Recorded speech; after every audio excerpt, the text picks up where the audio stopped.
Gerai, bičiuliai, o mes keliamės namo ir mes turime tokį priežodį, kad dabar visi elektromobiliai yra vienodi, visi neturi garso, o kai neturi garso, tai labai sudėtinga yra rasti emociją. Taigi, mes štai čia turime mūsų projektinį kubelį, mes jį taip meiliai vadinam, ir kubelis yra elektrinis ir jisai garso neturi.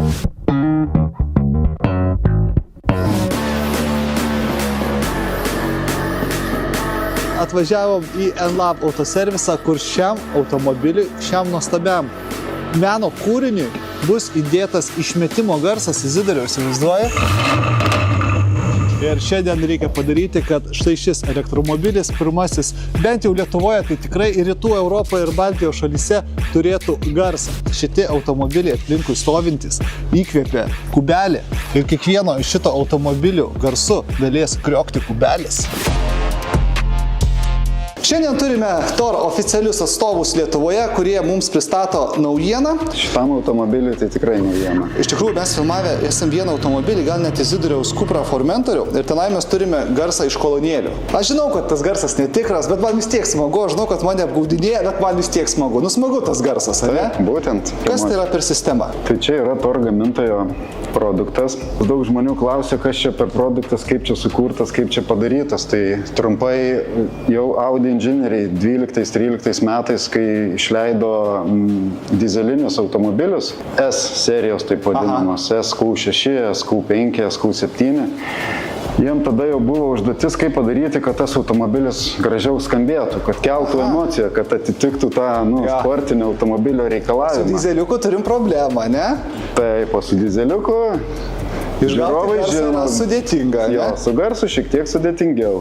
Tai vat, Audi inžinieriai sugalvojo, kad būtent tą, ką mes dabar čia turim parodyti, nuo jų ir prasidėjo. Po to atsirado ir Porsche automobiliuose, ir BMW automobiliuose, ir ta visa sritis smarkiai plėtėsi, kūrėsi, populiarėjo. Atsirado kiti gamintojai, kurie pasiūlė į bet kokį automobilį integruoti tą elektroninę garso sistemą. Va, pagaliau pasakėm, kas tai per dalykas, nes jūs taip intrigą laikot iki galo. Gerai, tai čia yra elektroninė garso sistema, ne? Tai dabar pirma užduotis mums yra rasti vietos, ne? Štai šiam visam. Taip, rasti svarbiausią vietos šitam komplektui. Tai gerai, mes dabar nusiemam, kaip matau, čia buferį galinį nusimontuosim. Bamperis pusę mašinos atserdėt. Pusę mašinos ir bet gerai ardusi. Labai gerai ardusi. 4 varžtų pusę mašinos. Super. Pusę mašinos tiek. Kaip tai veikia? Garsiakalbis, kuris atsakingas už žemą dažnį. Tai aš kaip suprantu, čia viduj šito viso kebalo yra kolonėlė. Taip, yra. Žemų dažnių. Taip, inžinieriai žengė toliau, padarė, kaip matote, yra mažesnis garsiakalbis, kuris atsakingas už aukštą dažnį. Tai ką mes turim pasiekoje, kada spaudžiam akceleratorių, iki galo jisai dar pagyvina, paaštrina tą garsą, kad tos emocijos būtų dar daugiau, sakykim taip.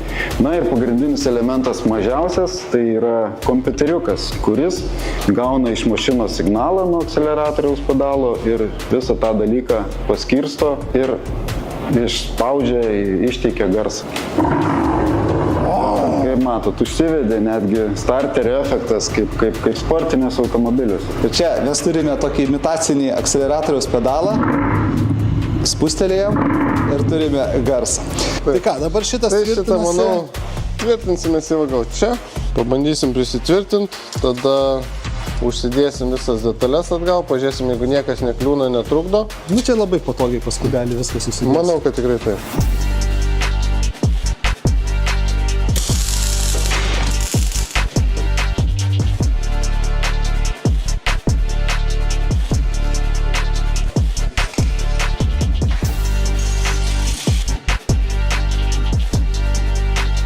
Gerai, bičiuliai, kągi viskas padaryta. Mūsų vairuotojas Izidorius Paukštys dabar sėdi automobilyje.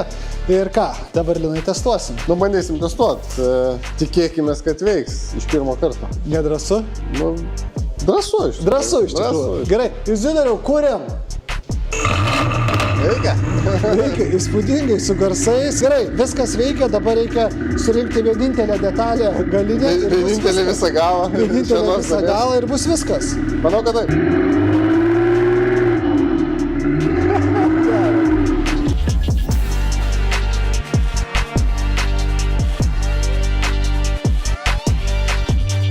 Gerai, bičiuliai, visi darbai padaryti ir dabar atėjo pats smagiausias dalykas, tai yra išbandyti, ką mes čia šiandien padarėme. Viskas sumontuota, viskas sujungta ir dabar turime appsą ir tiesiog renkamės garsą. Turime Jaguarą, Mercedesą, Dodge'ą, Mercedesą, Aston Martin, Lamborghini.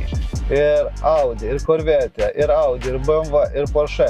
Gerai, taigi dabar kūrėme elektrinį automobilį. Įdomus jausmas, kaip užkūrė elektrinį automobilį ir mes turime garsą. Kadangi kolonėlė sumontuotos tiesiai už nugaros, tai čia turime alsavimą tiesiai į nugarą. Dabar pasirenkame Mercedes AMG G63.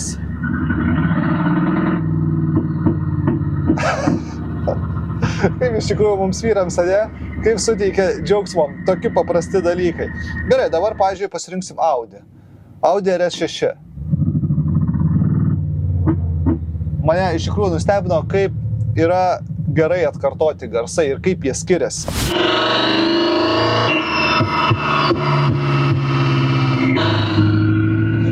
Jėzu, kaip garsai.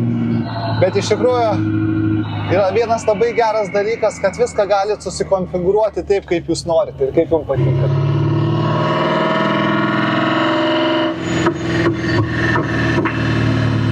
Jau koko, bet tokių garsų važiuodama su kubeliu nesitikėjau.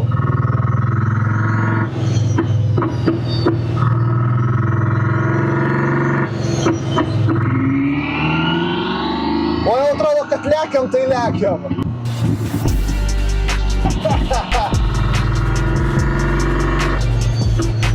Gerai, viskas padaryta, išbandyta. Kubelis kriokia garsiausiai iš visų kubelių. Kai mes dabar pasidomėjom, tai turbūt čia yra apskritai pirmasis Europoje padarytas kubelis su garsu. Taip, Pauliau, tu teisus, nes niekas dar tokio automobilio, galim garantuoti, Europoje nepaleido, nes pirmi sukūrėm garso takelį, kaip sakyt, suprogramavom. Žinom, kad pirminės dar ne iki galo, dar update'ų padarysim. Man patinka, kad, pavyzdžiui, susidūrėm su tokiu iššūkiu, kad tai yra apskritai turbūt pirmasis grynas elektromobilis, kuriam yra sumontuotas garsas, ne? Taip, realiai. Ir tada susidūrėm su tokia bėda, kad kubelis kaip elektromobilis neturi bėgių. Tai va laukia dar vienas update'as, kad padaryti, imituoti bėgių perjungimą. Padarysim, kad būtų tokia kaip bėgių imitacija. Pasakysite, kiek norite bėgių. Kiek čia kaip gerai, tai pasireikia, kiek nori bėgių. 3, 5, kiek reikia, tiek padarys.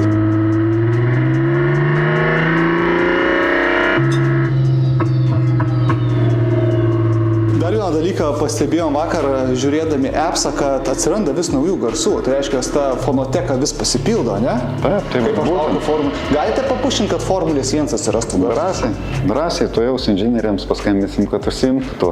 Geras, žiūriu dalykas ir iš tikrųjų, kiek mums vyrams reikia nedaug iš tikrųjų. Visi su šypsena, visi patenkinti. Ir pirmasis elektromobilis, kuriam sumontuota, bet apskritai turbūt sumontuot galima dabar jau į bet kurį. Visus išbandėte, ne? Realiai jo. Į kiekvieną automobilį nuo 2008 metų, kur jau ten atsiranda naujesni valdymo blokai, pilnai galima įdėti.